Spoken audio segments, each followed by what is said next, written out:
Good morning everyone, welcome back to the channel and welcome to my new blog. এই দেখো সকাল সকাল বেরিয়ে পড়েছি। শ্রেয়ান এখন ঘুম থেকে ওঠেনি। শ্রেয়ান কোথায় যাবো আমরা একটু বলে দাও। যা গরম, এই গরমে আছে আবার বিয়ে। তোমরা ব্লগে গোবিনেও ভালো বন্দুক আছে, মেজরিতেও ভালো বন্দুক আছে। তো এখন সকাল সকাল আরও তাড়াতাড়ি বেরোনোর কথা ছিল, কিন্তু অ্যাজ ইউজুয়াল লেট। পড়ানোর শরীরটা খুব একটা ভালো নেই, সেই জন্য একটু দেরিও হয়ে গেল। এখন 7টা বাজে বেরোচ্ছি। আর এই গরমে আছে আমাদের বিয়ে বাড়ি। তোমরা দেখতে পেয়েছো আইবুড়ো ভাত খাওয়ার পরে অনেক কদিন সেই ব্লগগুলোও আসতে লেট হলো। তো এবার থেকে ভাবছি এই বিয়ের ব্লগগুলো দেবো এবং তারপর থেকে রেগুলারিটি মেনটেন করে একটা ব্লগ দেওয়ার চেষ্টা করবো। তো এখন যাই হোক বেরোই। এই দেখো পর্ণা বসে গেছে, শ্রেয়ানকে ওকে দিয়ে বেরোবো। চলো এখন সব গাড়িতে বসে গেছি, রেডি। বিভৎস গরম, এইটুকু নিচে থেকে নামতেই দেখো পুরো ঘেমে স্নান করে গেছে। এই গরমে তার বিয়ে যে কি হবে কে জানে। না পাটা একটু সরাতে বলবো। চলো এখন আর কথা না বাড়িয়ে বেরোনো যাক। এই দেখো এখন একজন টয়লেট পেয়ে গেছে তার। দেখো অনেকটা চলে এসেছি, শক্তিগড় পেরিয়ে গেছি। 7টা 10-এ স্টার্ট করেছিলাম, এখন দেখো 9টা 20 হয়েছে ঘড়িতে।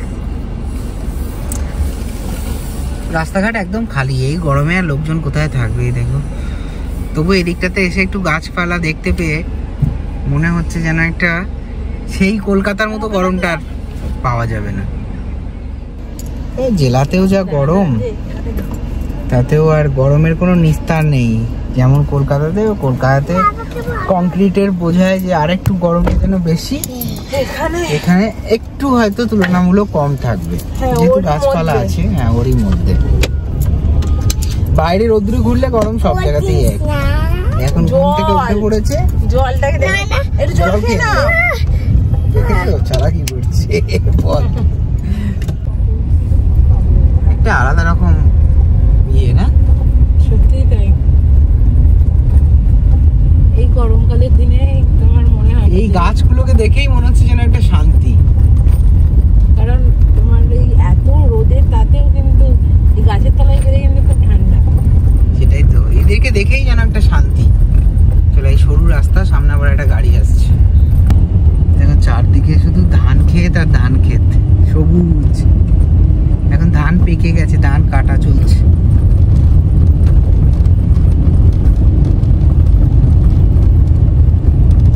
ধান কাটা হয়ে গেছে।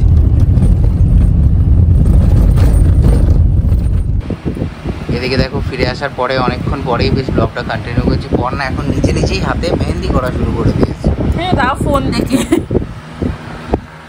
তো কালকে আর সবাই এখানে ঘর শিফট করে, যদিও সেটা বলা হয়নি, মানে আমাদের শিফটিংও হয়ে গেছে, সেটা পরের ব্লগে কলকাতা ফিরি তখন দেখতে পাবে। এই হুড়ুহুড়ির মধ্যে শিফটিং করার পরে আর সময় হয়নি যে কোথাও গিয়ে মেহেন্দি করে আসবে। দেখো এখন নিজে এখানে আসার পরে করছে।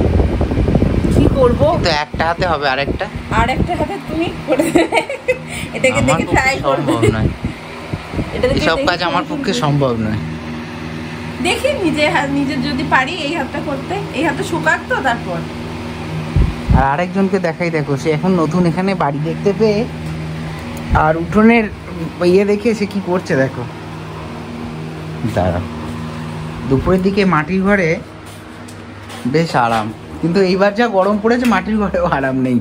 এই পর্ণা লাইট বন্ধ করে দিয়েছে। আরেকজন কই রে, ও সেই বড় উঠোন থেকে এখন সাইকেল চালানো শুরু করে দিয়েছে। কই আয় এখানে, একটু সাইকেলটা চালাও দেখি। কই গো, এই আসছে। কোথায় চলে এসছো তুমি? আমি হলাম সাইকেল চালানোর মাস্টার। সাইকেল চালানোর মাস্টার? কই দেখি কেমন সাইকেল চালাতে পারো। কোথায় এসছো একটু বলো। হ্যাঁ, তো এই উঠোনে সাইকেল চালানো কেমন লাগছে? হ্যাঁ, আমাকে ট্রেন দিছে। কি করেছে? ট্রেন দিছে। ট্রেন? আচ্ছা আচ্ছা, ট্রেন দেখবে পরে, তো একটু সাইকেল চালা দেখি। এখন বড় উঠোন পেয়েছে, এদিক থেকে ওদিক দৌড়ে বেড়াচ্ছে। হ্যাঁ, ও কেমন চলে বন্ধুরা। আচ্ছা,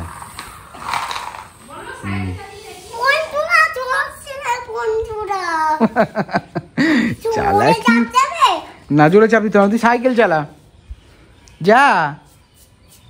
এই দেখ, এই বড় সাইকেলটা চালাবি? এই বড় সাইকেলটা চালাবি? পারবি? কেন কেন পারবি না? আচ্ছা ঠিক আছে, যা এই সাইকেলটা চালা। এখানে যথেষ্ট জায়গা পেয়েছিস। এই সাইকেলটা একবার চালা দেখি কেমন চালাতে পারিস। আমি ওসব দেখবো না, আজে বাজে জিনিস। এটা সয়াবিন না, খাবো। সয়াবিন কাঁচা তো, কাঁচা করে কি হবে? পেট ব্যথা করবে।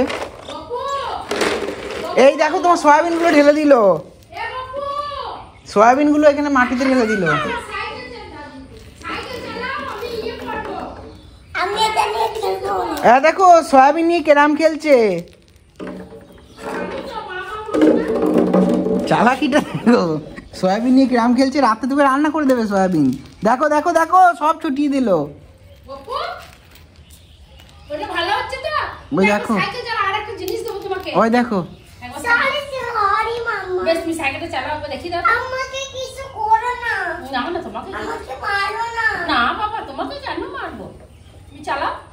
চালা দেখি। আমাকে একটু পাই দিয়া। তোমার দারুণ আইডিয়া। তুই চালালে কি হবে?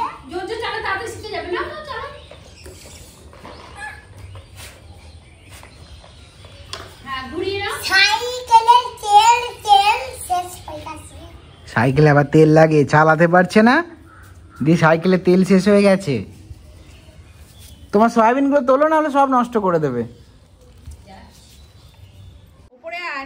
তো দেখো পর্ণা নিজের হাতে মেহেন্দি যতটা হয়ে গেছে, এবার এখন প্রক্সি দেওয়ার জন্য এই হাতটা আমি যাই হোক একটুখানি প্রক্সি দিয়ে দিই, তাহলে আমারই লাভ। মানে আমি নালে করে উঠতে পারছি না, কারণ এই হাতে থাকলে বুঝতেই পারছো ডান হাতটা করা আমার পক্ষে সম্ভব নয়। কিন্তু আমার পক্ষে তো মেহেন্দি করা সম্ভব নয়। ওকে আমি বলে দিয়েছি যে এই দেখো এই বিটগুলো রয়েছে, এগুলো তুমি জাস্ট কভার করার জন্য একটু দিয়ে দেবে, আমি এগুলো দিয়ে ডাব করে দেবো, ব্যাস। এর থেকে আর এই হাতটা ভালো হয়েছে। এই হাতের মেহেন্দিটা আমি একটু করেছি ফোন দেখে, নিজের মাথা থেকে বেরোয়নি। না, নিজে হাতে করা ভালোই হয়েছে। আমার তো নিজে হাতে এই দেখে করেছি। আরেকজন চলে এসেছে, শুধু দৌড়াদৌড়ি করে যাচ্ছে, এদিক যাচ্ছে ওদিক যাচ্ছে। মাম্মা যখন ছিল তখন এই বছরটা নিয়েছি। নাকি তুই ঠাকুর ঘর থেকে নিয়ে এসেছিস? এখন না, মামা যখন ছিল। আমি ঠাকুর ঘর থেকে মামা যখন ছিল তখন এনেছি। মামা এখন দুর্গা জয়ে চলে গেছে, দিয়ে আমি এইটা এনেছি। দেখেছো চালাকি করছে। ঠাকুর ঘরে ঢুকে প্রসাদ নিয়ে চলে এসেছে। এদিকে দেখো পুরোনো ব্লগগুলো রেকর্ড করা ছিল, এখানে যখন বসে আছি আজকে এটা এডিট করা চলছে, অনেক পুরনো। এবার আজকে যদি পোস্ট করতে পারি।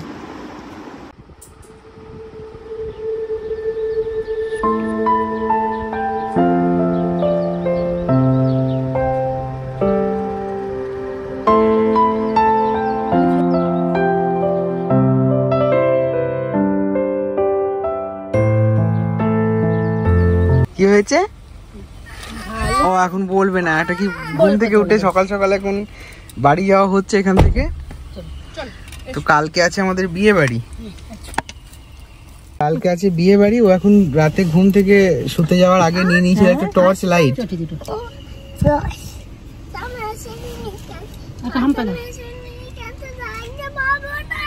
দেখতে পাবি না? ঠিক আছে, নিয়ে নাও তাহলে। যা মামাকে টাটা করে দাও, বলো আবার ওখানে বিয়ে বাড়ির পরে একবার আসবো। এই জীবনে সত্যি না, এই দিক দিয়ে বেরিয়ে যাবো তো। ঠিক আছে। জল খাবে না? ও জলের বোতলটা এটা আমাদের বাড়িরই জল কিনতে। আর খাবে? বলো কিরকম আমি সাইকেল চালাতে শিখলাম আর জল চুমকে জল খেতে শিখলাম, বলো মামা? হ্যাঁ শিখে গেছে না গো, দুটোই শিখে গেছে। ঠিক আছে না? পাটা সরাও। ঠিক আছে, বন্ধ করে দাও দরজা। ঠিক আছে, আসছি মা, সাবধানে চলে এসো কালকে। চলো মা, মামাকে টাটা করে দাও। ঘাট গোবিন্দপুর থেকে মেজরি যাওয়া হচ্ছে, বেরোলাম। চলো দুগ্গা দুগ্গা দুগ্গা দুগ্গা। মামা